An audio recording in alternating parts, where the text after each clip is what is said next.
delegados, información que viene desde el Vicerrectorado de Investigación, para que participen en diversos proyectos teniendo un asesor. Hacen un proyecto en un grupo o uno y tienen un asesor que ustedes lo pueden solicitar, lo pueden presentar como tal y van a desarrollar un proyecto el cual entra dentro de grupos con toda la universidad y los ganadores a veces reciben financiamiento. Entonces, y estos proyectos terminan siendo publicados y en base a eso va viéndose el ranking en que se va encontrando la universidad, porque ahí se considera a los estudiantes que también publican, los estudiantes que hacen investigación. Aquí en la facultad hay varios RENACIT, estudiantes que han sido RENACIT antes de terminar la carrera. Ahora ya terminaron, ya son titulados, deben haber entrado al residentado. Uno de ellos hace poquito, el año pasado terminó, fui su asesora y él también estaba juntando todo el puntaje que corresponde con participaciones en diversos eventos para postular a ser un RENACIT, ¿no? Y ese es el anhelo que se tiene. Bien, entonces por eso es que se quiere que la universidad tenga todo esto. Entonces nos vamos a nuestra asignatura. Esta otra lámina también nos pidió que, para recordarles nada más, ¿no?, el desarrollo de las clases desde el 11 de agosto y termina el 5 de diciembre.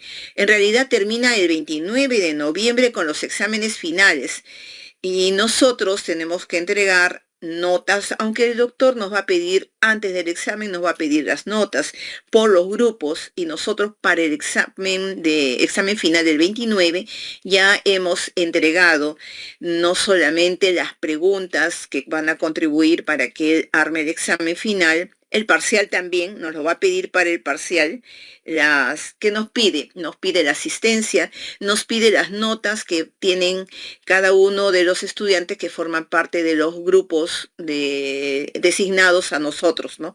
Entonces, eso que nos piden, eso mismo nos lo vuelve a pedir acá en el mes de noviembre, antes del 29, mucho antes. En esta fecha será en el cual debemos entregar las asistencias.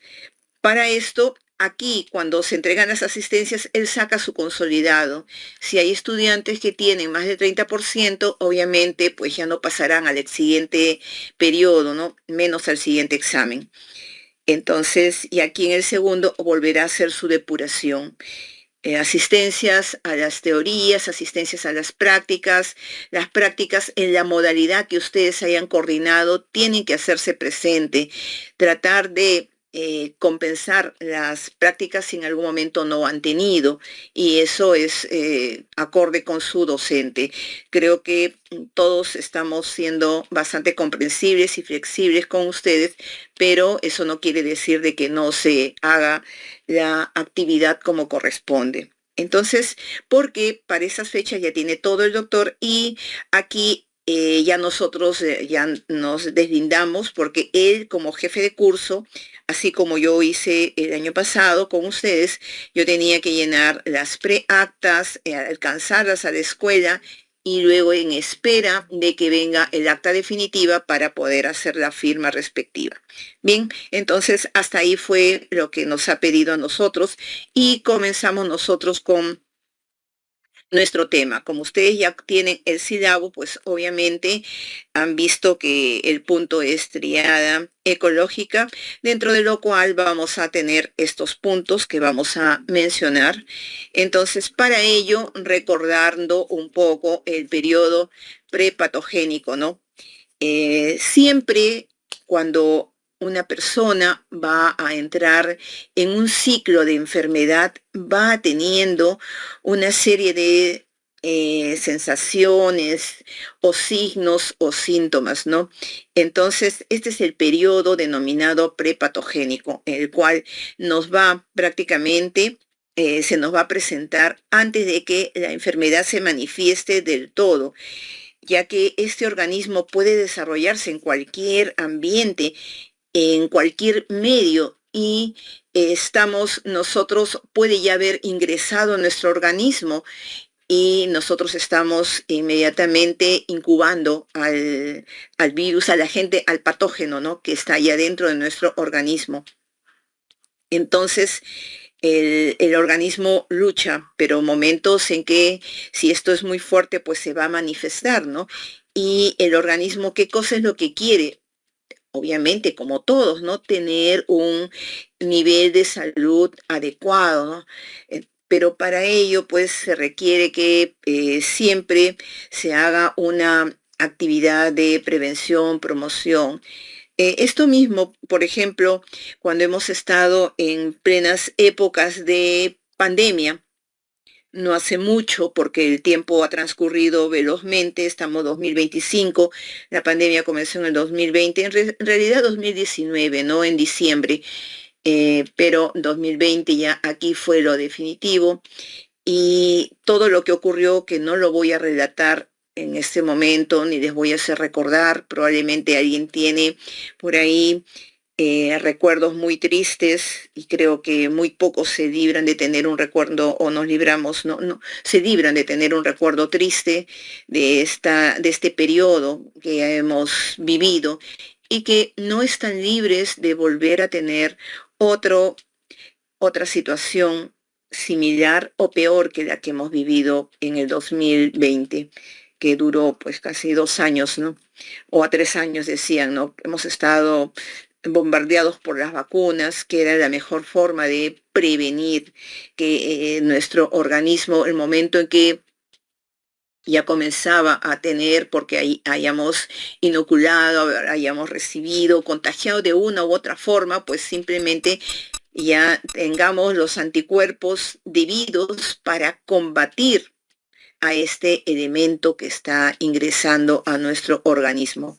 Por ello fueron tantas medidas que se tomaron a nivel del gobierno y hubo gente que no consideró nada, no hacía caso de nada y muchísimos de ellos pues terminaron falleciendo. Dentro de ello, pues colegas médicos, ¿no?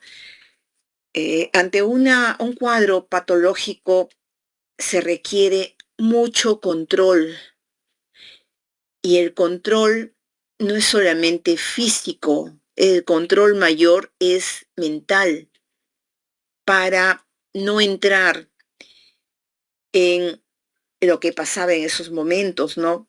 Todos teníamos más que temor, teníamos pavor, pero teníamos que continuar trabajando,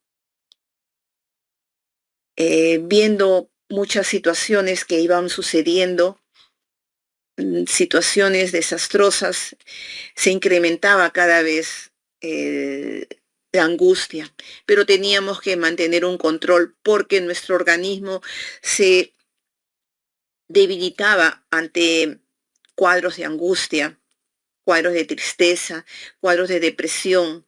Entonces teníamos que manejar nuestro organismo, nuestra mente tenía que controlar todo ello para evitar que este elemento invada el nuestro. Seguíamos las normas de bioseguridad, sí, pero también a la par teníamos que tener un control extremo de nosotros. Los temores se dice ahora que los guardamos internamente. En ese entonces teníamos que tener mayor conciencia y no acumular temores ni pavores, tratar de mente lo más tranquila, lo más limpia para seguir con nuestra fortaleza. Es como un escudo invisible que teníamos externamente cada uno, ¿no? Y muchos hemos superado mucho de ello, hemos sobrevivido y obviamente pues necesitábamos continuar para poder atender a mucha gente que lo ha necesitado.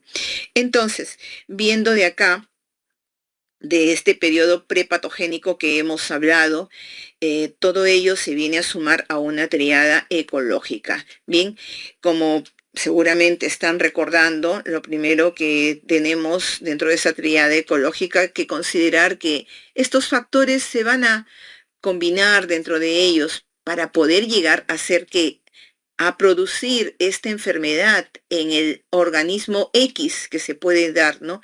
Este elemento puede estar en cualquier parte, ¿no? No solamente ustedes pueden decir en el hospital, claro que en los hospitales o cualquier centro hospitalario son los lugares donde se va a encontrar mayor parte de estos huéspedes, pero no necesariamente ahí. Lo encontramos en la calle continuamente. No sé si ustedes algunos me llegaron a ver la semana pasada, no el día de la clase, pero fui antes en la semana, fui con mi mascarilla por protección, un poco para no incrementar más mi cuadro. Estaba con un cuadro viral respiratorio y también para no contaminar a todas las demás personas que se acercaban, que me rodeaban, ¿no? Entonces era necesario que yo tome medidas de precaución. Algunas personas, les comento brevemente, se me acercaban. Yo agradecía su demostración. Estoy hablando de adultos, no de ustedes, sino de entre docentes, entre administrativos. Me veían, se me acercaban a saludarme. Me sentía un poco incómoda tener que ponerle los brazos delante y decirle, ay, no más, gracias, pero estoy previniendo que vaya alguien a contaminarse, ¿no? He venido por necesidad, porque era una obligación que tenía que ir a cumplir con unos documentos, pero no debía estar acá, les dije, ¿no? Todavía estaba con los ojos inflamados, la voz todavía un poco gangosa, me venía la tos por ratos, entonces yo tenía que cuidar a las demás personas que se me vayan a acercar, ¿no? Entonces, continuamente, un poco más y voy con un letrerito, muchas gracias, saludos a todos a la distancia, ¿no? Pero las personas, no todos ven, ¿no? El peligro que puede representar. Claro, de repente ellos, su inmunidad está muy buena, pero eh, puede llevar ese virus, esa bacteria de cualquier sitio, ¿ah? No me refiero solo a mi cuadro, a la casa y hay personas más vulnerables, inmediatamente pues podría contaminarse, ¿no? O la misma persona inocula y eso lo puede contaminar, lo puede compartir en la casa. Y hay personas muy sensibles que no deberían estar expuestas así. Por ello es de que siempre se dijo el cuidado. Las normas de higiene son fundamentales. Yo usé mascarilla, obviamente traté de alejarlos, no consumí nada con las manos, lo que hago y lo que les recomiendo siempre a ustedes, ¿no? Cuando salen, regresan o llegan a casa, desinféctense las manos antes de coger o abrazar o coger algo que van a llevar a la boca, a ingerir. Sé que llegan con hambre, ¿no? Pero lávense las manos, desinféctense antes de ingerir algún alimento. No pueden hacer, o si tienen un abuelito, abuelita, una persona que está delicada en casa, no es primero ir a lavarse, quitarse la ropa con la que están para que se airee, porque se supone que el mandil con el que están trabajando en el laboratorio no lo tienen, no están puestos, eso lo han guardado en una bolsa y van y lo colocan en su bolsita colgada, la sacuden, etcétera. No pueden estar trasladándose. Y eso mismo lo van a ver cuando estén ya en los hospitales, netamente ya en cursos de todo el día o en actividad en preclínicas, ¿no? Hasta que entren a clínicas.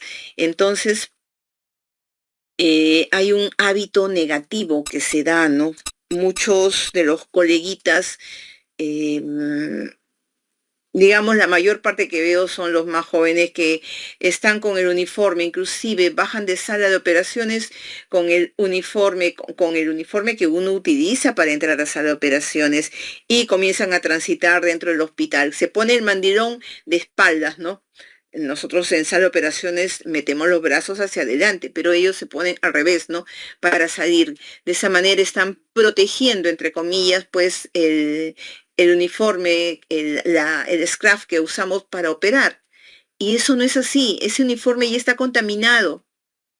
Si uno quiere bajar de sala de operaciones, lo que tiene que hacer es cambiarse. Si ese uniforme no ha salido, todavía no lo ha usado y tiene necesidad de bajar por algo, pues cambiarse, ponerse su ropa, dejar eso en el vestidor y volver a bajar así con su propia ropa. Y nuevamente que solucione cuando llaman de piso por algún paciente, pues nuevamente termine de solucionar y nuevamente ya sube o entra a sala de operaciones o al quirófano, ¿no? Entonces, pero previamente ya se volvió a cambiar. Entonces, no podemos, no debemos y no deben estar transitando con el scrap por todo el que usamos para hacer operaciones por todo el hospital. Y menos salir a la calle, salir fuera del lindero del hospital. Y muchos lo hacen. Bien, entonces, esta tríada ecológica se pone de tres partes, ¿no? El agente etiológico, el huésped y el medio ambiente, como ustedes pueden aprovechar, ¿no? Muchas veces se puede romper este equilibrio en estos factores y cuando se da esto es que va a venir lo que es la enfermedad, ¿no? Entonces, este agente causal que va a ocasionar estos cuadros, como el dibujito de acá, es un elemento biológico, ¿no? También puede ser físico o químico, que es el causal de esta enfermedad. Entonces, estos agentes pueden ser biológicos, físicos o químicos, ¿no? Dentro de los biológicos podemos tener bacterias, hongos, virus, protozoarios, riquecias.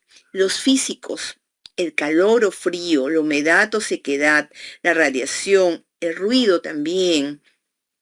Entre los químicos, la inhalación de insecticidas, smog, el contacto con insecticidas, los plaguicidas y también la ingestión de combustibles y medicamentos, ¿no?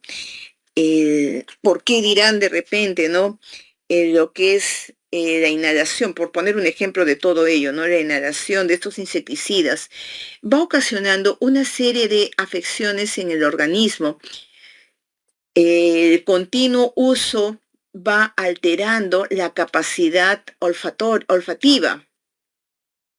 Hay personas que acostumbran usar esos sprays para todo, en sus hogares, en todos lados. Transcurriendo el tiempo, se van dando cuenta de que su capacidad olfativa se está alterando, mientras que otra persona dice, uy, está demasiado fuerte ese aroma, ¿cómo has echado? No, no he echado nada, apenas un poquito que ni se percibe, no lo siento. Quiere decir que la persona en todo el tiempo que ha venido usando, inhalando, etcétera, ha ido afectando su organismo. Y no solamente la capacidad olfativa, sino también esto es tóxico para el organismo en exceso. Todo aquello que se utilice en exceso, pues a la larga trae afecciones a nuestro organismo. Los insecticidas, los plaguicidas, ¿no? A muchos nos encanta tener nuestros elementos, nuestros sprays para combatir, eh, qué sé yo, arañas, hay moscas. Ahora hay otros elementos con los cuales podemos eliminar, ¿no? Porque sabemos que estos insectos pues vienen trayendo y posándose y contaminando nuestra comida, ¿no? Porque generalmente se posan en lugares muy inadecuados, lugares contaminados, lugares sucios, ¿no? Entonces, obviamente tenemos el cuidado de alejarlos, ¿no? Pero también hay otra forma de eliminarlos, ¿no? Algunos agarran y con la mano, tratan de matarlos, ¿no? Preferir es usar algún elemento, alguna revista, algún periódico, algo para poder eliminarlos, ¿no? Si es que espantándolos no se retiran, ¿no? Ahora también hay un elemento una especie de raqueta, que al contacto con ellos se electrocutan, ¿no? Es una forma de evitar que nos contaminemos también, ¿no? Claro que muchos podrán decirme, bueno, ahí también matamos, si se acerca una mariposa, que muy pocos se ven ahora mariposas, una polilla, también todos los que se acercan a esta raqueta, pues quedan electrocutados, ¿no? Es inocuo para el ser humano, entre comillas, ¿no? Pero sí son eliminados los otros elementos, ¿no? Bien, entonces estos agentes biológicos tienen sus propiedades, ¿no? Y como tales podemos ver la antigenicidad, ¿no? Que viene a ser la habilidad de inducir la inmunidad específica que va a tener cada organismo. La vulnerabilidad. Esto está, se da en el ambiente y está relacionado con las sustancias químicas y agentes físicos y terapéuticos. La infectividad. Aquí es cuando el agente infeccioso va a poder alojarse dentro de un huésped y ahí comienza a multiplicarse. Y es ahí donde viene pues la situación más inadecuada, ¿no? La patogenicidad. Aquí es cuando el agente infeccioso tiene la capacidad de producir enfermedad en las personas a las cuales han sido infectadas por este elemento. Bueno, y la virulencia, que viene a ser la capacidad que este agente infeccioso va a producir, dentro de ellos puede producir casos bastante graves o llegar a situaciones bastante fatales, ¿no? Y eso hay que tener en cuenta. Bien, tenemos también los agentes psicológicos y sociales, ¿no? Aquí consideramos entre los psicológicos, pues, las características de la personalidad de cada uno que difiere una de otra, los conflictos que se dan a nivel emocional, que van a interceder en muchos desenvolvimientos de una u otra persona, a veces las frustraciones, la ansiedad, el estrés, estas situaciones, estas características de cada persona, no en todos es igual, pero algunos, no sé si algunos se identifica con alguna de estas características, que vayan a vivir estrés, lo van a vivir todos, sí. Los médicos vivimos continuo estrés, pero debemos saber manejarlo. No podemos permitir que el estrés nos gobierne, nos domine y nos gane, así como la ansiedad tampoco, porque necesitamos nosotros tener un equilibrio. Si es que,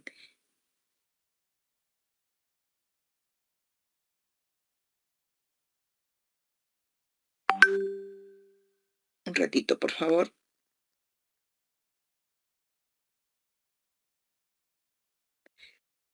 Nosotros debemos mantener el equilibrio debido a que no podemos desarrollarnos inadecuadamente, ¿no?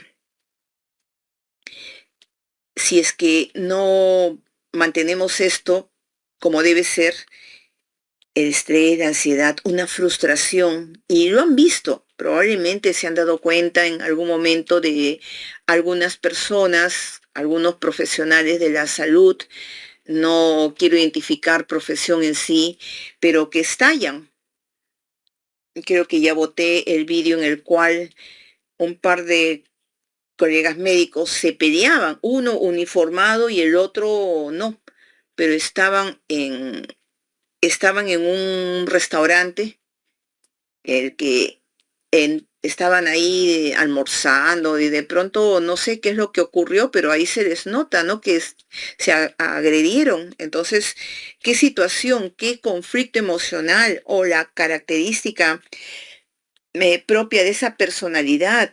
Una personalidad muy incontrolable, muy chispeante, incontrolable, y eso hace daño a la persona y a los demás. A la misma persona, obviamente, porque ya está mal vista. Y segundo, la misma persona en sí ya no actúa con naturalidad, con tranquilidad, como debe referirse hacia los pacientes. Lo hace en una forma muy inapropiada. Entonces los pacientes ya rechazan ir a otra, prefieren ir a donde están otras personas. Y después también tenemos que dentro del ámbito social, los agentes sociales, tenemos que muchas personas tienen a veces actitudes de toxicomanía. Para ello se emplea mucho lo que es el control. Hay mecanismos como que es la prevención en los diversos lugares donde se encuentran. Sin embargo, pues también se ha tratado de considerar dentro de las políticas de salud para que esto se socialice y em, no se pueda esto divulgar ni continúen las personas con esas actitudes totalmente contaminantes para los demás.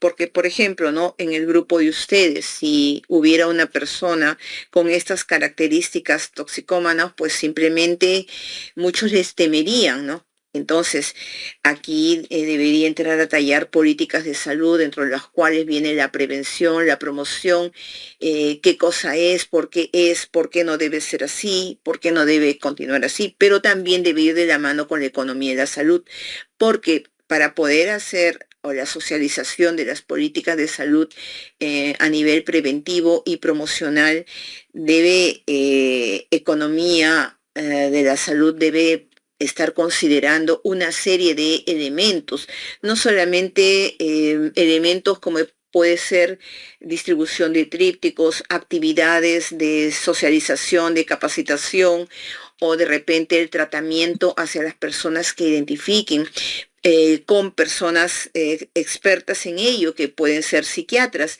que vienen, que se contrata de otros lados, no necesariamente los que estén ahí, pero eso implica qué cosa, recurso, la parte de recurso económico, y es algo que el Estado debe preocuparse en dar a todos. Bueno, vamos viendo lo que es el huésped, como podrán apreciar y hemos mencionado que se va a alojar el microorganismo dentro de una determinada persona, dentro de un ser vivo que es denominado el huésped, y con ello podría ir desarrollando la enfermedad, ¿no?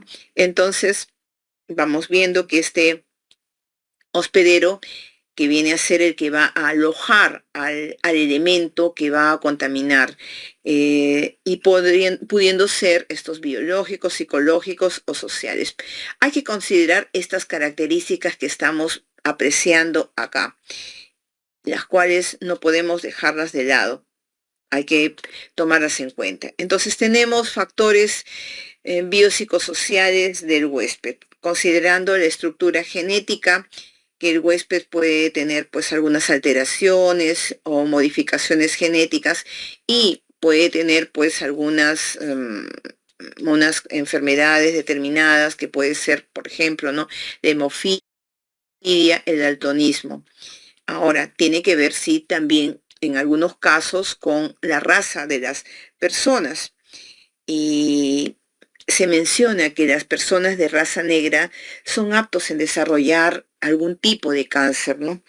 No son todas, pero sí a veces en suerte les toca a algunas de ellas, ¿no?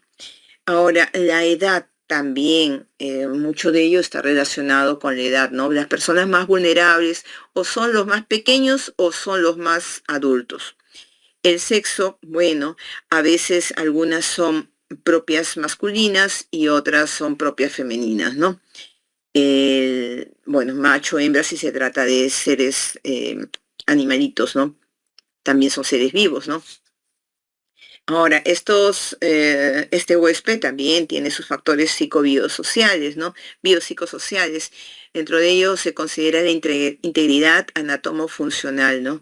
Y aquí hay que ver la evolución de ese huésped, que puede alterar qué cosa, la integridad, y va a ocasionar qué cosa, una malformación, como por ejemplo cuando está en pleno desarrollo el embrión que está formándose en la madre, va a sufrir algunas alteraciones tenemos un ejemplo acá, cuando la madre está con rubiola y el bebé va a nacer por el canal del parto, ¿no? Entonces, no solamente la rubiola, pero sí otras afecciones también, o sea, no es la única, pero estoy poniéndoles yo de ejemplo, ¿no?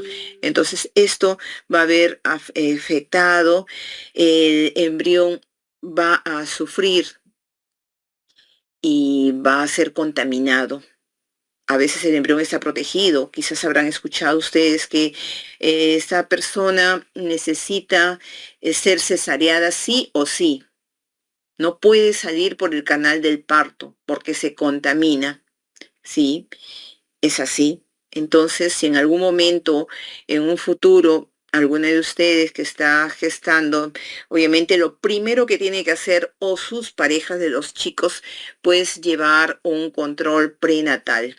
Desde que el momento en que se les diga que ya que están embarazadas, pues un control prenatal. Desde un inicio identificar que la madre esté sana, pero obviamente para ellos sí se debería hacer un tratamiento toda mujer para embarazarse.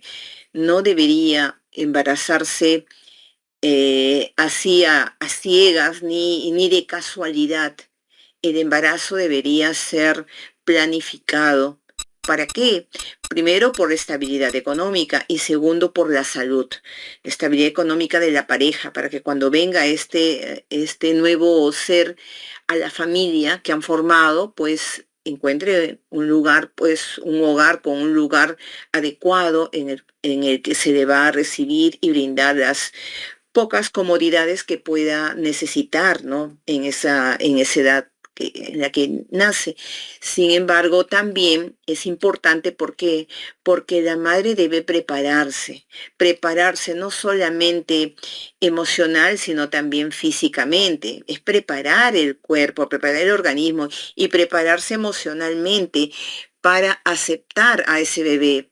Ocurre que muchas madres tienen a veces cuadros, enfermedades posparto que entran o depresión se le llama posparto y rechazan al bebé porque son mujeres que han quedado embarazadas y no lo tenían planificado. ¿Por qué? Porque ese embarazo no planificado por un momento de digamos, de placer y sin cuidado, pues les ha llevado a esta situación, la cual no es tolerable para ellos, ¿no? Porque va a frustrar su desarrollo profesional o laboral y sobre todo la parte económica, porque desde el momento en que está embarazada va a requerir una serie de controles, tratamientos para llevar adelante, porque no todas las personas pues han tenido una buena formación, mucho más si han sido jovencitas que se han estado cuidando para no engordar y comían pura dieta, etcétera, ¿no? Entonces es algo que no está adecuadamente preparado. Permítame un ratito, por favor. Me están llamando. Un segundito ya. ¿Dónde está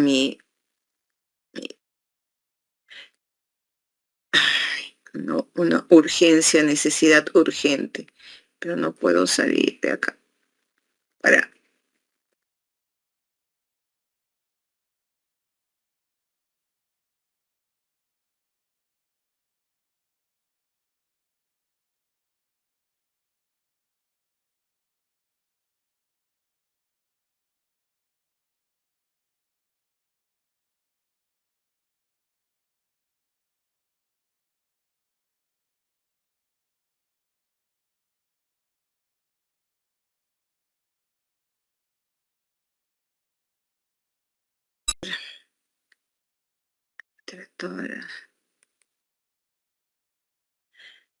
Ok, ¿están viéndolo?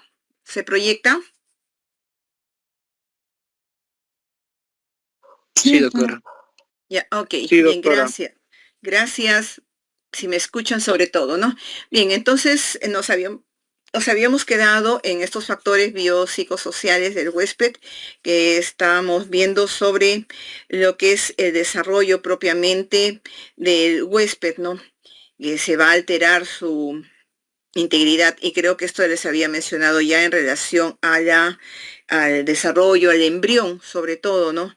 Bien, entonces también tenemos que considerar el nivel de inmunidad que puede tener cada persona, así como lo que acababa de mencionar, el estado nutricional que debe tener, por ejemplo, la persona. Una persona adecuadamente nutrida es una persona que tiene un buen mecanismo de defensa, mientras que los que consumen pura chatarra, pues obviamente qué alimentación está recibiendo, cómo puede estar incrementando sus defensas si lo único que consume es alimentos que llenan, que engañan o que distraen el estómago, pero no están alimentando a todo su organismo como corresponde. Entonces, hay que considerar aquí bien el ambiente, ¿no? Es muy importante porque dependiendo en qué lugar se encuentran, puede también ser un medio como para desarrollar alguna patología o para que ésta se pueda mantener. Y consideramos así la parte física, biológica y social, que también habíamos mencionado. Y estos puntos, estas características, se las he mencionado en uno de los cuadros anteriores, a lo mismo que los biológicos y los sociales, que corresponden tanto al medio social, nivel cultural, la parte económica, la organización propiamente, inclusive hasta la parte de la religión. Aquí también, como podemos apreciar, el ambiente, ¿no? Todo aquello en lo que el organismo vivo puede estar desarrollándose, y estos pueden ser pues inorgánicos, físicos y geográficos, los orgánicos y biológicos, los sociales y económicos también, ¿no? Entonces, aquí estos factores que van a determinar ese estado de salud tiene que ver mucho con el aire. Cuando ustedes están viendo antiguamente, porque ahora ya felizmente ya no usan esos tubos de escape, los carros, los micros, pero antiguamente teníamos el aire muy contaminado. Pero lo que ahora se encuentra contaminado es el agua, ¿no? Los ríos, nuestros ríos estaban, antes teníamos un agua tan bonita, cristalina, ahora muchos de los ríos y los mares están contaminados. Han visto ustedes, no solamente en pandemia, sino posterior a pandemia, hemos podido apreciar cuánta muerte de elementos animales marinos. ¿Por qué? Por la contaminación. Y es más, ¿no? Creo que también han podido apreciar que hay gente que se dedica a salvar a los animales del mar, a las especies marinas, liberándolas, limpiando el mar, sacan toneladas de elemento de desperdicio porque la gente contamina el mar.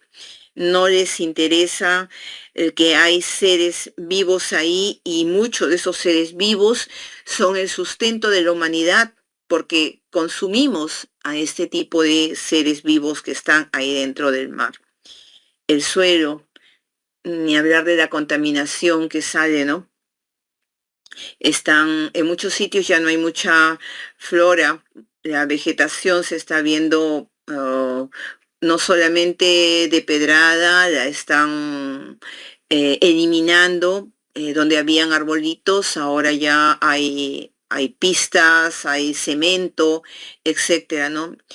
Nuestra geografía, pues, tiene una serie de situaciones que se viene alterando. ¿Por qué? Por, obviamente, lo que estamos viviendo, ¿no? Una serie de situaciones ecológicas, fenómenos de la naturaleza, y comienza a alterar nuestra geografía. Miren, por ejemplo, en Arequipa, ¿alguien de los presentes es de Arequipa? No me levante la mano, solamente me contesta, porque no le veo. ¿Alguien es de Arequipa?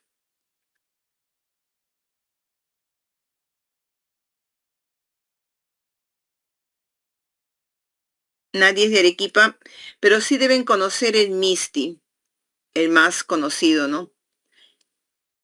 Bueno, es una montaña Era un volcán a su vez muy impresionante, muy bonito, pero muy bonito porque tenía una especie de mm, caperuza alrededor, en la parte superior, que era nieve, y ahora esto ha ido desapareciendo. Ya prácticamente no tenemos los fenómenos de la naturaleza han contribuido en que estos desaparezcan, ¿no? Y así como en muchos lugares donde teníamos nuestros nevados, han ido estos desapareciendo poco a poco, se han ido derritiendo a raíz de fenómenos de la naturaleza. Entonces nuestra geografía también se va viendo alterada. ¿Por qué? ¿Quiénes contribuyen con ello? El mismo ser humano. Bien, bueno, pasamos al tercer periodo, que es el periodo patogénico, ¿no? Aquí, bueno, viene la parte en que ya el elemento ya se encuentra dentro del lugar donde va a afectar, ¿no? Entonces se va a manifestar, ¿qué cosa? La enfermedad. Y esto va a afectar no solamente a la persona, sino también a parte del medio ambiente, porque salvo que la persona esté totalmente aislada, encerrada, como podríamos apreciar aquí de alguna manera, pero si no, la persona a veces todavía está incubando, como les dije, y está contaminando sin darse cuenta, ¿no? Entonces, estas etapas, estas tres, van a comprender ya la historia natural de la enfermedad, ¿no? Entonces, todos los que en algún momento hemos tenido con nosotros virus, bacterias, sobre todo los virus, estamos propagándolos, ¿no? A otros seres en el ambiente. Entonces, este periodo patogénico que va a comprender el contacto desde que entra y se va multiplicando, pues también va a darse con cambios anatomofisiológicos y bioquímicos. Y vienen que los signos, los síntomas, algunos inesperados, otros que ya sabemos que sí se puede dar. Y en muchas personas se va a complicar la enfermedad que puede estar presentando. Algunas de ellas, como ocurrió en la pandemia, van a tener huellas, van a tener secuelas, ¿no? Y van a seguir cada cierto tiempo. Por ejemplo, no sé si han visto alguna persona que tenía que con la pandemia, con sus afecciones respiratorias, posteriormente a ella, tenían ya después su capacidad ventilatoria se había visto afectada y ya por largo tiempo ya se ha quedado. Otros, la voz, se le alteró la voz, en otras personas comenzó a afectarse inclusive neurológicamente. A partir de que tuvieron el COVID, ya se recuperaron del COVID, entre comillas, pero continuaron con lesiones neurológicas. Entonces son cosas que es difícil de controlar, ¿no? Hay incapacidad que se le da para que pueda trabajar y pueda descansar en casa. Hay una enfermedad crónica que se puede presentar, una enfermedad crónica que puede durar de 3 meses a más, como en muchos otros, también llega hacia la muerte. ¿Por qué? Porque se presenta un paro cardiorrespiratorio y ello, ¿quién lo va a manejar? Bien, entonces, el contacto puede darse a través de estos agentes infecciosos, ¿no? Los virus, los priones, bacterias, protozoos, helmintos, hongos, etcétera, ¿no? Hay una serie de cambios anatomofisiológicos y bioquímicos que se van a dar, que esto es como respuesta de ese agente que está dentro del organismo de una determinada persona y se darán cambios tisulares, funcionales, bioquímicos, etcétera, ¿no? Entre de estos signos que pueden presentarse cuando se manifiesta una enfermedad, se va a ver pues la temperatura que se ve afectada, la presión arterial, nivel de glucosa, también como síntomas, manifestaciones que no pueden medirse, ¿no? La tos, dolor, cuánto de eso tenemos y es continuo que lo vamos a tener, ¿no? Así como hay otras que se confunden con la misma enfermedad y esto de ello a veces hay como consecuencia, prurito, viene el sarpullido atroz, fuerte, o por el consumo de los medicamentos.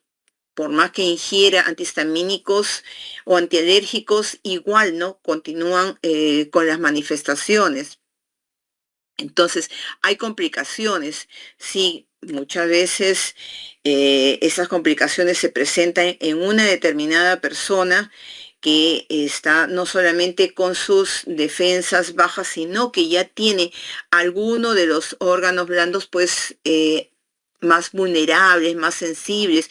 Una persona que está padeciendo o que ha tenido o que no ha tenido cuidado con sus riñones, con sus ojos, etcétera, ¿no? Entonces, ya comienza a complicarse, son los órganos que más rápido se van a afectar y va a ser complicada porque va a tener secuelas dentro de ello, ¿no? Entonces, podrá quedar en algunos casos a nivel dermatológico, cicatrices, en otros ha tenido tanta muerte celular que hay necesidad, supongamos que son pacientes diabéticos, entonces se ha incrementado, se está manifestando más ahí en esa región, entonces el paciente se va a ver más afectado, ¿no? Se dan problemas crónicos que van a afectar a cualquiera de los órganos que están funcionando dentro de nuestro organismo y en otro de los casos van a ocasionar incapacidad, como les mostraba hace un rato, ¿no? Miren acá la persona que puede estar ya lesionada, ya no puede caminar, igual que acá, que puede ser una incapacidad temporal o una incapacidad primero parcial, temporal, o puede ser una incapacidad total, permanente y permanente. Parcial porque es una parte del cuerpo y temporal porque es en un tiempo, como que lo que es permanente, si ha tenido una amputación, ya es permanente y va a ocasionar una incapacidad ya de por vida. Claro que con una prótesis puede ayudar dependiendo qué parte, ¿no? Así como que también se pueden ocasionar enfermedades crónicas, ¿no? Que van a abarcar, pues muchas veces cuando se da por un tiempo bastante prolongado. Y dentro de ello tenemos pues la diabetes mellitus, hipertensión arterial sistémica, que si no hay el cuidado correspondiente, por poner el ejemplo de estas dos, obviamente va a tener una serie de secuelas, sobre todo la diabetes, ¿no? La diabetes mellitus tiene consecuencias dentro de ello, pues la más letal podemos estar hablando de los accidentes cerebrovasculares, ¿no? Y obviamente, pues cualquiera de estas puede llevar a que la vida biológica de este ser humano ya cesen sus funciones, no solamente a nivel cardíaco, sino también a nivel cerebral, ¿no? Y lastimosamente es a lo que se llega y a lo que viene dentro de todo, ¿no? Bueno, aquí tenemos un esquemita de la historia natural de la enfermedad, con todos estos periodos que he mencionado, el periodo prepatogénico y el periodo patogénico, ¿no? Y aquí se va a ver cómo es la puerta de entrada, ¿no? Entonces, esta primera parte es la etapa clínica, ¿no? Y luego la otra ya es la etapa subclínica que se va a presentar ante un cuadro de una contaminación, ¿no? Que vendría a ser en el desenvolvimiento de una enfermedad. Entonces, niveles de prevención. Sí, es importante tomar en cuenta los tres niveles de prevención: prevención primaria, secundaria y prevención terciaria. La prevención primaria podemos emplearla en todo momento, pero nos va a servir mucho más empleándola en periodo prepatogénico, con acciones de higiene que va a prevenir la salud, la protección, etcétera, ¿no? La prevención primaria, aquí vamos a hablar de la promoción de la salud, ¿no? Aquí dentro de ellos ya todas estas formas que ustedes están apreciando es la mejor forma como se puede llevar la prevención primaria. Luego vamos a continuar como parte específica en la aplicación de todo esto, ¿no? Vacunas, medidas de seguridad, control médico, control de los contactos de tener el contacto con los enfermos. La prevención secundaria viene a ser el periodo patogénico. Aquí va a estar considerado el diagnóstico y tratamiento oportuno para evitar que haya un mayor daño, y puede ser el caso, ¿no? En cuadros de personas, por ejemplo, diabéticas, ¿no? Se habla de cuando ya se ha instalado o diagnosticado como diabetes, pues se habla de la prevención secundaria, que la persona debe seguir una serie de pasos para evitar que se afecten los demás órganos sensibles y vulnerables que tiene la persona, porque puede terminar con ceguera, puede terminar con afección renal, cualquiera de los órganos, y sobre todo con afección, evitar las amputaciones porque hay afección neurológica, ¿no? Entonces para ello se abre la prevención secundaria, ¿no? Para esto el diagnóstico y tratamiento oportuno, la atención médica es importante, evitar que haya daño, ¿no? Limitarse en todo ello, ¿no? La prevención terciaria, una vez que la persona ya está con el cuadro instalado, pues hay que evitar que la persona pues vaya deteriorándose más, tanto física, socioeconómica y también psicológica, porque muchas personas terminan suicidándose ante determinadas situaciones que están padeciendo, que están pasando por el cuadro que no puede controlar, ¿no? Imagínense instalar, y es algo que es difícil de controlar, pero hay que hacerlo. Y en todo lugar está la primaria, secundaria y la terciaria. Aquí está la triada ecológica nuevamente, pero con todo ya los niveles de prevención, ¿no? Que ustedes deben considerar acá. Bien, entonces tenemos acá, permítanme un ratito que están enviando un mensaje de la facultad. Un ratito, por favor. Otro paréntesis, otro paréntesis.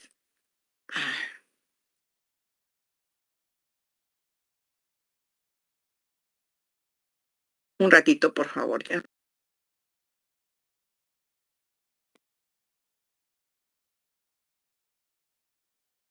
¿Están viendo la lámina? ¿Me escuchan? Sí, doctora. Ok, muchas gracias. Bueno, estamos en fuentes, en la partecita que corresponde a fuentes de información. No quiere pasar esta lámina. Ok.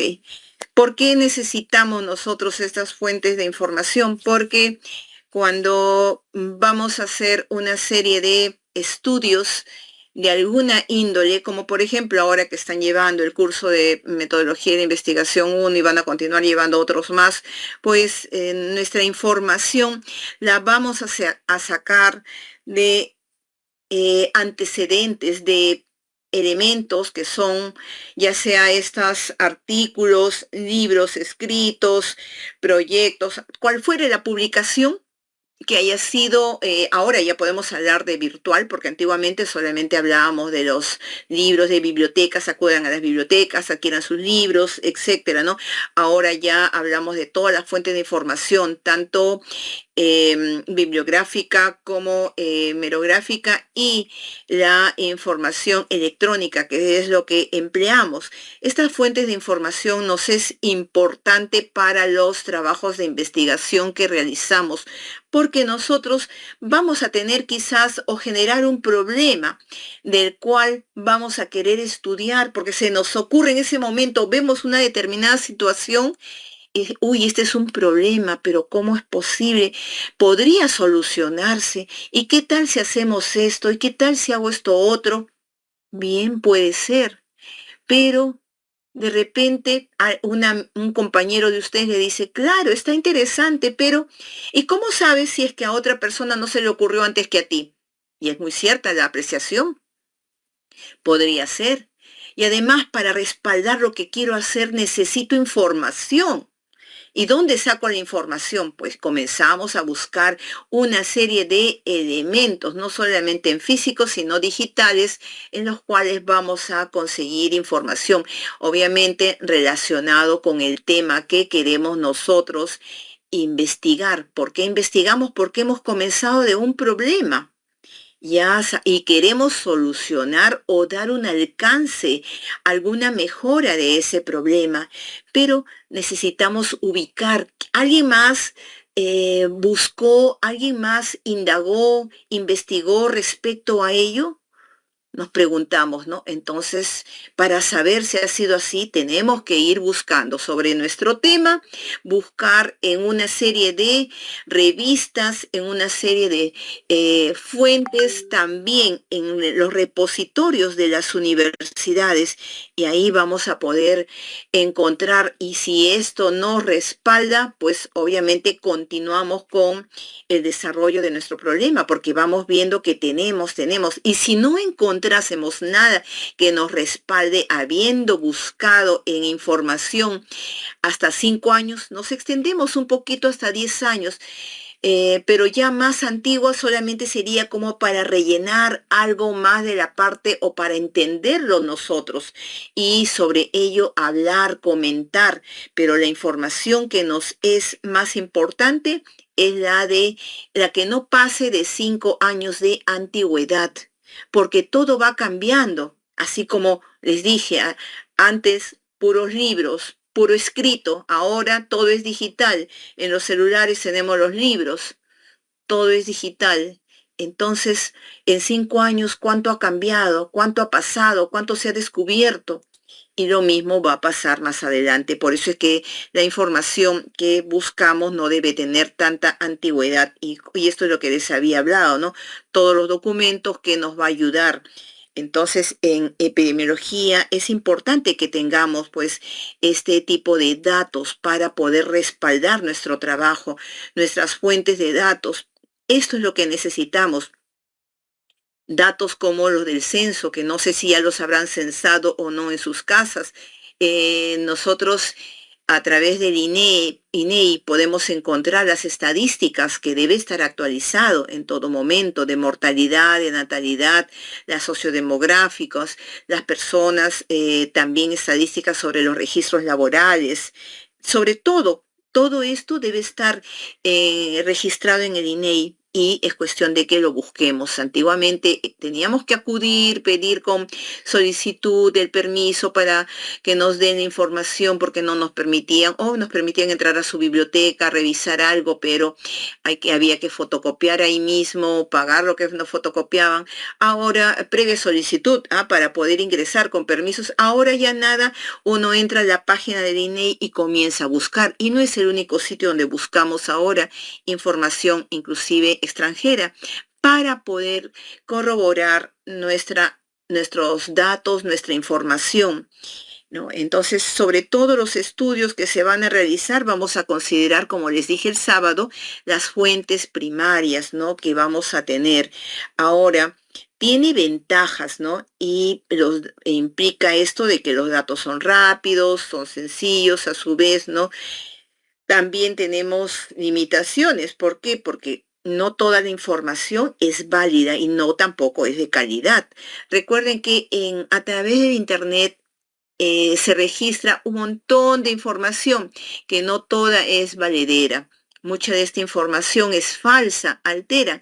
Sin ir muy lejos, el día de hoy llegó de un medio X, entre comillas, confiable, de un grupo WhatsApp confiable, un vídeo que en, en Europa, no, en la parte de la India habían generado, en los Emiratos, perdón, los árabes, Emiratos Árabes, habían ya creado un avión transparente que ya la gente iba a volar a través de este medio, pues, y apreciando las estrellas, las nubes, todo, ¿no? Porque en lugar de tener ese armatoste, que es el fundamental que nos cubre de lata, ya ellos con su tecnología tan avanzada habían generado el material que podía visualizarse a través de por todos los lados, ¿no? Entonces, yo recibí el mensaje, no lo había abierto, hasta que después una serie de colegas hicieron comentarios, qué bonito, qué interesante, etcétera, etcétera. Entonces, ya en la tarde me dio la curiosidad y un instante que pude, lo abrí y verdaderamente se veía pues una cosa fenomenal, ¿no? Pero también más tarde vi el mensaje y yo dije, ¿esto será cierto? Es imposible que, bueno, ahora con todos los avances muchas cosas pueden ser ciertas, ¿no? Pero hay que buscar la fuente, hay que remitirnos a una fuente fidedigna, no basarnos en todo lo que nos llega y creer todo lo que llega a los WhatsApps, a los correos o que encontramos en Google, ¿no? Había que buscar. Entonces comencé a buscar eh, y nada de esto era cierto, ¿no? Todo eso era falso, era un invento, en fin, ¿no? Entonces, antes de socializar algo que puede ser de impacto, debemos, por nuestro propio valor, nuestra propia imagen, somos personas que, y van a ser personas ustedes pronto, que en quienes ustedes las demás personas van a creer. Lo que ustedes digan, están en un edificio y ustedes son el único médico, la única médica que vive ahí. Todo el mundo se entera, porque así se enteran. Entonces, todos van a creer y todo el mundo les va a consultar una que otra cosa. Por ahí van a salir, se le encuentra. Y doctora, ¿qué dice? ¿Verdad que es esto? Sí, lo que ustedes digan, la opinión de ustedes va a valer mucho. Y si ustedes comparten cosas inadecuadas, inciertas, que no han comprobado, ya su imagen no va a ser creíble, no va a ser respetable. Por eso es de que hablamos de limitaciones, ¿no? En que la información no toda es válida, no toda es creíble y hay que indagar adecuadamente antes de emplearla y colocarla como parte de una fuente de información. Entonces, los datos, pues pueden ser datos individuales, datos agregados que nos van a, aquí proporcionan información de una persona o acá de grupos, ¿no? Cuando son en estudios sobre todo, ¿no? Y debemos tomar en cuenta, pues obviamente, que hay asociaciones, comités que se van a encargar también de ver determinado tipo de información que nos puede ser de utilidad, pero es cuestión de averiguar. Y para poder colocarlo dentro de nuestros estudios, lo que hemos visto de algún comité, de alguna asociación, pues hay que tener información, evidencias, pruebas que respalden. Esa información no la vamos a conseguir en revistas indexadas, esa información la vamos a conseguir en los mismos centros, en sus propios boletines que ellos publican o en las mismas historias o conversando con el personal que labora, por ejemplo, en un centro de salud y que puede ser válida, ¿no? Y tendremos que redactar ello, pero también tener una fuente, ¿no? Que poder colocar, ¿no? Entonces, para todo esto es importante tener la información adecuada, que sea una información, como les digo, bastante valedera para que esos datos nos puedan servir y de ahí recoger la información que requiramos para nuestro trabajo, ¿no? Entonces, estos datos pues deben citarse adecuadamente, ¿no? Y nosotros citamos los datos, no sé si acá les hablo, citamos los datos a través de el APA versión 7. Si es que no la conocen todavía, como les pregunté, pues pídanlo, les podemos compartir, porque la universidad hizo una guía resumen del APA 7. La extrajo, un comité estuvo trabajando ello y lo extrajeron del APA 7 internacional original. De ahí elaboraron esta guía más corta, creo que tiene solo 30 páginas, en cambio la original pues tiene más de 200 hojas, ¿no? y esto puede servirles a todos para que se guíen. Es el que nosotros empleamos para nuestros trabajos en el día a día también. Bien, hay otro tema que también debemos tocar, que es el CIE-10, que es la clasificación internacional de las enfermedades. Cada enfermedad que ustedes van a ir conociendo poco a poco, esto va a tener su clasificación y codificación, porque en relación a los signos, a los síntomas, a los hallazgos, a todo lo que va a ocasionar un daño en el ser humano, pues se le ha codificado y esto pues ya está registrado antes en un libro que antes era físico, nos lo entregaban a los médicos, la clasificación, ahora ya así como el Vademecum, que nos entregaban antes en físico los laboratorios, nos lo llevaban a los hospitales, el cargamento para uno para cada uno, ahora ya es digital. Antes lo entregaban en CDs y ahora ya lo envían por el correo, por el WhatsApp, etcétera, ¿no? Entonces ahora ya todo esto se encuentra en la versión 11, ¿no? Aquí vamos a encontrar también datos estadísticos de morbilidad y mortalidad.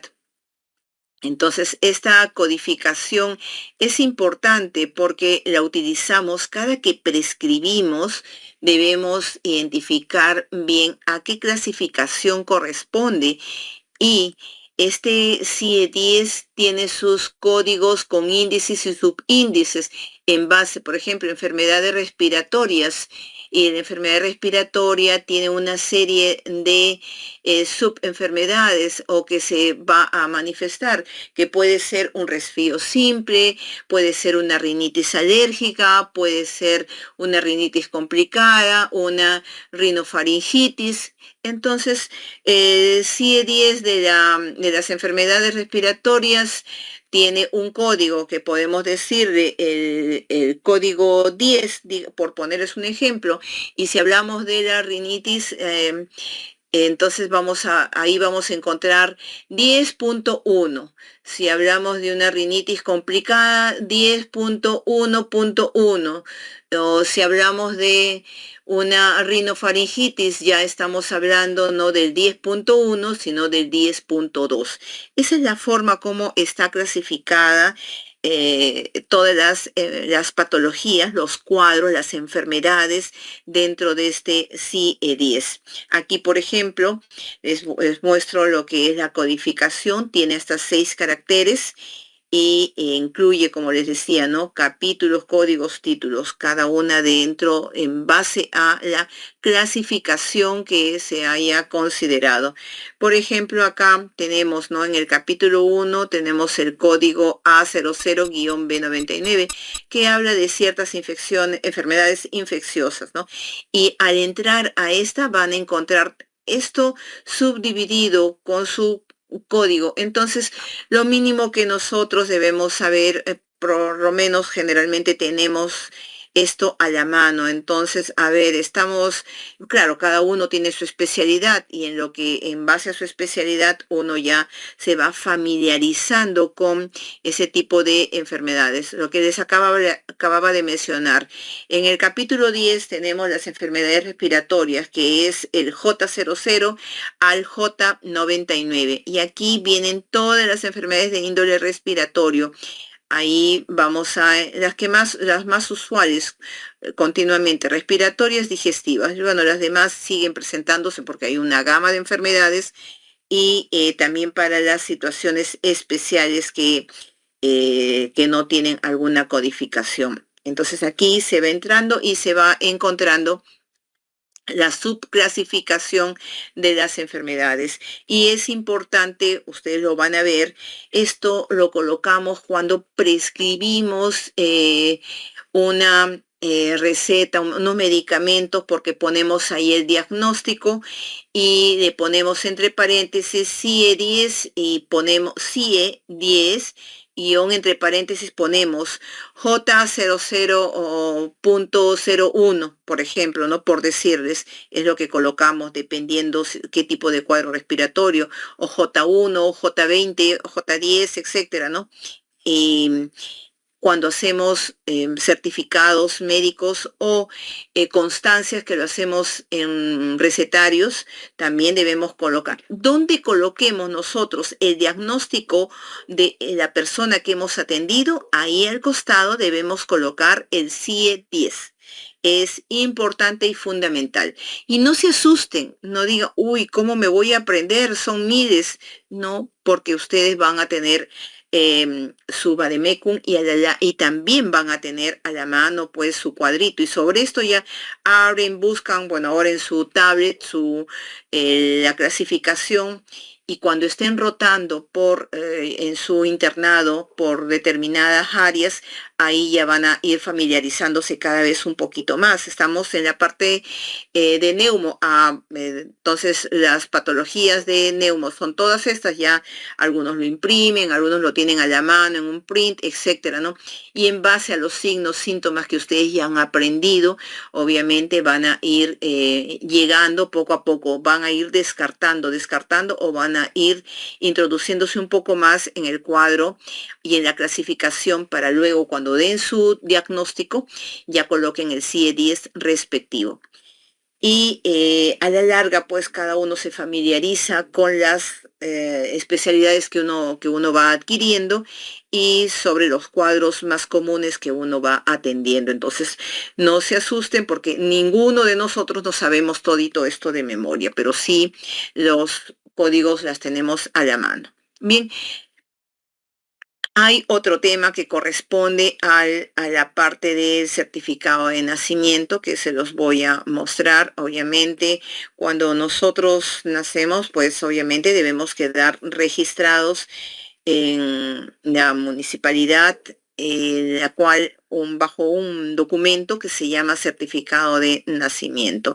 Es obligatorio para todas las personas que tienen sobre todo la madre o el padre, deben registrar al niño. Primero que al nacer en un centro de salud, pues lo llevan a un hospital y ahí se le registra.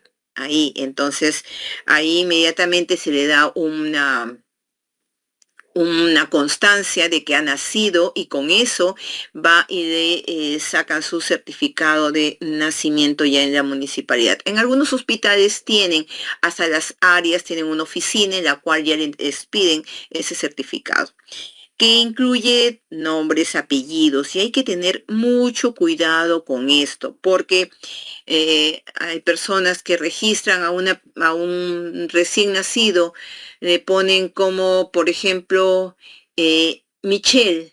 Nadie se llama Michelle en el salón, ¿no? Michelle. Entonces, algunas personas lo registran tal como se pronuncia. Michelle, Michel. Pero otras personas el nombre lo escriben Michelle, M-I-C-T, M-I-T-C-H-E-L-L. O otros le ponen como Michael. Entonces, cuando al niño recién nacido no ha registrado, no se han percatado bien o la persona que está registrando le dice Michelle y lo registra como escribe, como le suena a la persona, tal como lo escucha. La persona que va a registrar el nombre, así sea que le va a poner Juana María, tiene que llevarle preferible y recomendable para todos, se le recomienda llevar el nombre escrito en grandecito porque la persona puede que está registrando tenga dificultad visual y no ve bien una M, lo pone como N o una N como N. O tiene diéresis el nombre y no le pone las diéresis. Tiene acento, no le pone el acento, porque el acento de repente lo hicieron tan chiquitito en letrita pulga y no le pone. Entonces, si lo van a digitar y lo llevan digitado, que sea en grande también, no sea chiquitito. Entonces, es la mejor forma que no se equivoquen y registren el nombre de ese recién nacido tal como los padres lo están concibiendo, lo han elegido, porque no se dan cuenta. ¿Lo registraste a Michael, sí, lo registré a Michael, pero no le dices Michelle, etcétera, ¿no? Entonces resulta que la madre va a escribir de una forma el nombre, el padre a veces generalmente nunca, o no es muy, eh, no se percata mucho de ello.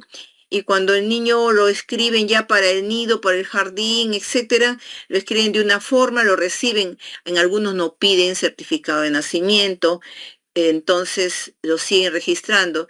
Resulta que el niño cuando entra a primaria sí le piden todos los documentos y les piden el certificado de nacimiento y está escrito de una forma y la madre o el padre lo han estado escribiendo de una u otra forma, cada uno por su lado. Entonces, esto van a tener que cambiar. Bueno, muchas veces lo que es de kinder no lo consideran, pero sí lo que es de primaria, que ya entra al colegio, prácticamente ya ahí sí tiene que estar todo regularizado, ¿no? No puede ser de que estén los nombres equivocados. Entonces ahí, y si es que se equivocan, si no le piden el certificado o no chequean, o le piden para tenerlo, que también puede ser, y lo registran tal como la madre le está pronunciando y lo registran igual, podría darse el caso que la secretaria, y sí he visto casos así, y resulta que están registrándolo mal. Y cuando les piden el certificado o la libreta de notas, ya el certificado de estudios al niño o niña, les piden tal como lo han registrado en el colegio durante esos 10 años, porque ha terminado el primaria y secundario, y así le han estado dando, y no se han dado cuenta. Y ocurre que en su partida de nacimiento está diferente. Tiene problemas para si quiere ingresar a algún centro laboral, si quiere ingresar a algún instituto de preparación o quiere ingresar de frente a la universidad para inscribirse, no puede inscribirse porque está mal. Y para corregir todo eso implica juicio. Y estos juicios son largos, tediosos, aparte de que hay que invertir dinero en todo esto, ¿no? Entonces también lo mismo ocurre con el lugar y fecha de nacimiento. Los padres a veces no escriben sus nombres. El padre escribe mal el nombre de la madre y la madre mal el nombre del padre, etcétera, ¿no? Este es un modelo de certificado de nacimiento, ¿bien? Que debe ser llenado. Esta letra está muy bonita, que así deberían dibujarla. Ahora también se está llenando ya me refieren, ¿no? He visto ya a todo digital, ojalá sea así, pero se debería mostrar al familiar, al padre. Pero ocurre que también todavía existe el analfabetismo y muchos de ellos no saben leer y escribir. Todavía nuestro país tiene, desgraciadamente, la educación no llega a todos los rincones. Entonces sigue habiendo personas adultas que no saben leer ni escribir. Entonces puede decir, sí, está muy bien. Y no sabe lo que dice ahí, por la vergüenza de no decir que no sabe leer. Bien, bueno, este certificado que debe registrar los padres en la Oficina de Registro Civil de la Municipalidad del distrito donde nació el menor. También tenemos, eso es cuando viene un ser al mundo, pero ¿qué ocurre cuando ya se tiene que ir, ¿no? Por una u otra situación, pues viene lo que es el certificado de defunción, que este es el documento que acredita que ya el ser que estaba con vida, pues ya ha partido, ¿no? De este mundo. Entonces, hay un formulario que consta de dos partes desglosables, ¿no? La primera parte que dice certificado de función y la otra es la declaración jurada, ¿no? Del registro. En la parte superior y en la parte inferior tiene el informe estadístico de la defunción. Si la persona que ha fallecido estuviera embarazada, pues hay una sección en la cual debe llenarse esto, no es en el común que se llena a todos, ¿no? El certificado de defunción lo puede expedir un médico, no solamente el médico tratante, preferible siempre es si es que lo expide la institución donde ha estado siendo atendido, sino que muchas veces al familiar uno lo retira de la institución porque prefiere, ya se sabe el diagnóstico y prefiere que los últimos días, los últimos momentos lo pase en su domicilio, en el lugar más tranquilo. Entonces se le da el alta a solicitud del paciente y cuando fallece la persona en el domicilio, uno puede llamar, por ejemplo, puede llamar a Salud y ellos sí vienen, pero vienen al día siguiente, después de un día creo que vienen a ver que por más que uno les avisa, desgraciadamente esa es la realidad. Y la realidad no por comentario, ¿ah? La realidad lo sé porque yo lo he pasado. Entonces, dos ocasiones. En Salud muy poco se presenta la ambulancia para atendernos, ¿no? A pesar de todo lo que nos descuentan religiosamente, por eso es que mucha gente se inclina por los seguros privados, ¿no? Pero los seguros privados, pues ahorita es, se exceden en los cobros, en los pagos y en todo lo que piden para atender a un paciente, ¿no?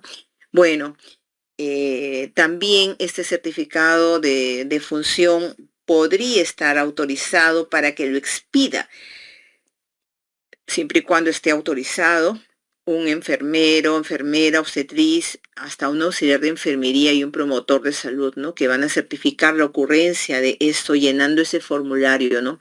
Porque hay lugares pues donde no llegan nuestros colegas médicos o llegaron a hacer el serum y se fueron, ¿no?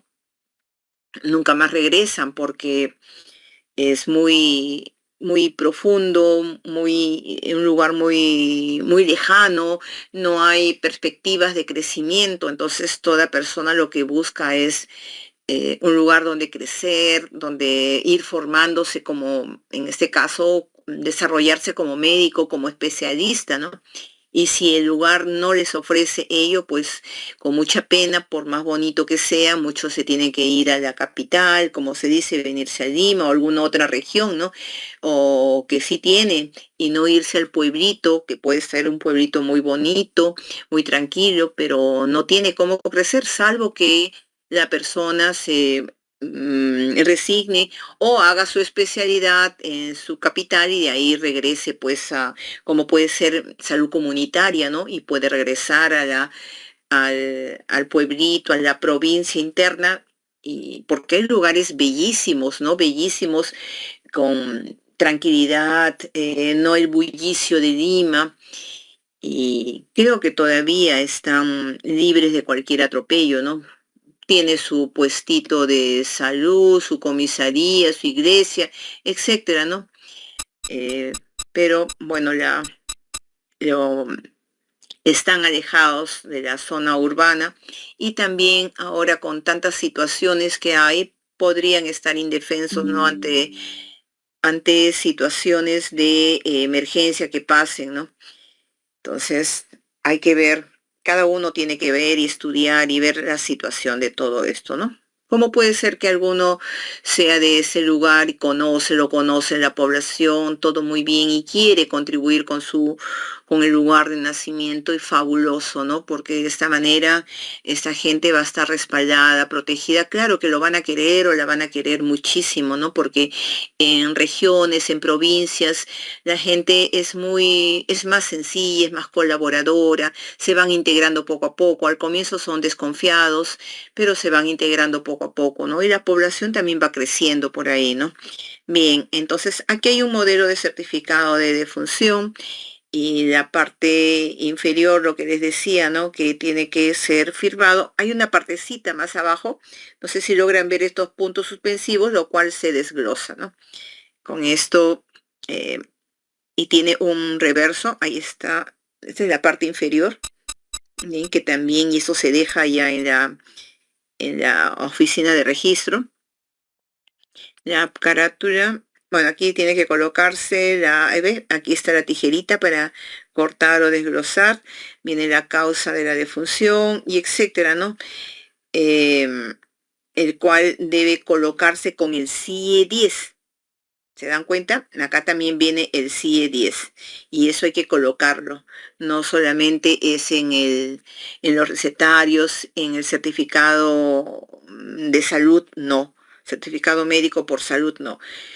También antes de la partida de una persona.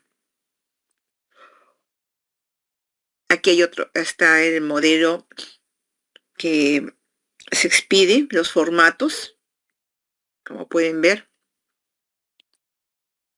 Bueno, aquí hay un acta de levantamiento del cadáver, ¿no? Que se emplea cuando en las determinadas regiones no ha habido, no hay un médico quien, entonces hay que levantar el cadáver también cuando o ha habido un accidente y nadie sabe quién es, entonces esto hay que hacerlo y llevarlo a dónde, al mortuorio, cuando lo van a llevar al mortuorio. O sea, ustedes habrán visto que cuando ocurre un accidente, una persona que en la calle fallece por X o Y razón, pues viene todo un equipo de la morgue, ¿no?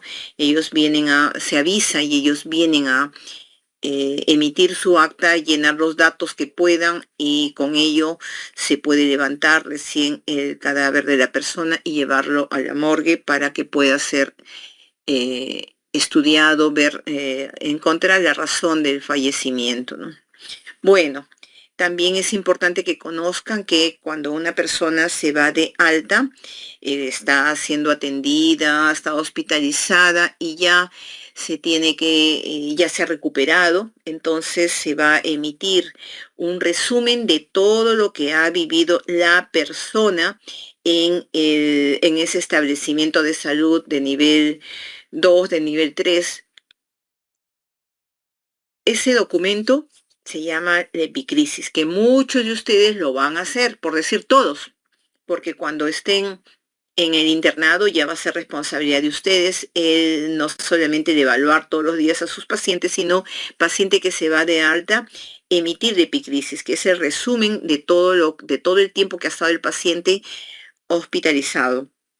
Como por ejemplo acá, ¿no? Paciente ingresó para cirugía programada, una colecistectomía, toleró el procedimiento, toda la información y etcétera. Y aquí, luego de poner acá, se le da indicaciones, se decide el alta médica, preparando para control por consultorio externo. Se pone aquí los diagnósticos, la colecistopatía que ha tenido. Ha tenido una colecistopatía litiásica. Entonces, ¿qué más dice acá? No entiendo acá lo que dice. Una colecistectomía convencional. Quiere decir que no se ha hecho una colelap. O probablemente se quiso hacer una colelap, pero no se pudo hacer. Una colecistectomía laparoscópica es una colelap, ¿no? Entonces es algo que no se ha podido hacer, por eso se habla de acá una colecistectomía convencional, que es la abierta. Y todo esto lo llenan ustedes y le hacen firmar a su residente o al asistente. Y cuando ustedes ya sean residentes, ya van a firmar, sus internos se lo harán o lo harán firmar por el asistente. Bien, bueno, entonces con esto creo que estamos dando por terminada esta presentación del día de hoy. Eh, no sin antes mencionarles que tenemos, ¿dónde está? Aquí tenemos un trabajito que van a realizar. Aquí está. ¿Logran verlo? Lo voy a agrandar un poquito. Es sobre la tríada ecológica, no es nada complicado. Es un pequeño casito que en una comunidad rural se ha observado un aumento de los casos de dengue. La tarea que tienen que hacer es analizar la situación utilizando el modelo de tríada ecológica que va a incluir el agente, el huésped y el ambiente. Entonces, ¿qué preguntitas hay para que resuelvan esta? ¿Cuál sería el agente causal del dengue? Y van a describir las características biológicas de ese agente. Del huésped, ¿cuáles son las características del huésped humano que puedan influir en la susceptibilidad del dengue? ¿Qué factores demográficos, edad, género y comportamiento uso repelentes pueden afectar la incidencia del dengue en esa comunidad? Respecto al ambiente, ¿qué factores ambientales, entre estos, favorecen la proliferación del mosquito, vector del dengue? Y la otra, ¿cómo pueden las condiciones socioeconómicas y de infraestructura, vivienda, acceso a servicios, etcétera, influir en la transmisión del dengue? Entonces, ¿qué van a hacer? Elaborar un informe detallado que incluya un análisis de cada componente de la tríada ecológica en relación con el brote de dengue en la comunidad. Propuestas de intervenciones específicas para cada componente, agente, huésped, ambiente, que podrían ayudar a controlar y prevenir futuros brotes de dengue. Entonces, ¿qué les estamos sugiriendo? Que tomen en cuenta la importancia de la educación comunitaria en la prevención de dengue. Y aquí lo van a desarrollar, ¿no? Y al final vienen los nombres del grupo. Ustedes tienen un número de grupo. Primero va el coordinador y el coordinador va a poner el nombre de, primero apellidos, nombres, apellidos, nombres. Y el coordinador debe colocar si todos sus compañeros participaron al 100%, 50%, 70%, etcétera, para realizar el trabajo. ¿Quedó clara la información que les he solicitado? Entonces, doctora, es grupal, ¿no? Sí, es grupal, no es individual, para que puedan realizarlo sin excusas, sin que me diga alguien, no he podido, no tengo cómo tipear, no tengo. La ayuda es mutua, es comunitaria, ¿no? Los grupos que ustedes tienen ya conformados, dentro de ellos van a desarrollarlo. De esta manera, ningún grupo va a tener excusa o ninguna persona excusa de no haber podido hacerlo. Pero por eso también he pedido ahí, como han visto, el coordinador del grupo pondrá cuánto ha participado cada uno, bajo criterio del coordinador de grupo. Tendrá que tomarse en cuenta si van a reunirse 2 veces, 3 veces, 4 veces para hacer el trabajito, pues ahí, si han estado las 4 veces, el 100%. Si han estado 2 veces, el 50%. Si han estado una vez, solo 25%. Y si no están ni una vez, 0%. Eso es la responsabilidad que se le va a encargar al coordinador del grupo. ¿Ahora sí está claro todo? Sí, doctora, está claro. Ok, Jesús, muchísimas gracias. Entonces, no sé si es que no les queda ninguna duda. Ya les dejo que descansen. Y en breve voy a compartir el PowerPoint le comparto, Jesús, el PowerPoint antes de que se pase el tiempo y se quede relegado por acá, ¿ya? Sí, está bien. Igualmente voy a Ok, hacer asistencia al finalizar la clase. perfecto. Muchísimas gracias entonces, sí, porque ahorita hay 57, 58 conmigo. Muchísimas gracias por la atención, que tengan un buen descanso todos los que están presentes, con sus familias también. Estamos encontrándonos próximamente. Buenas noches. Buenas noches, doctora. Muchas gracias. Nos vemos. Buenas noches, Dieguito. Buenas noches, Jesús, César. Buenas noches, doctora. Pris.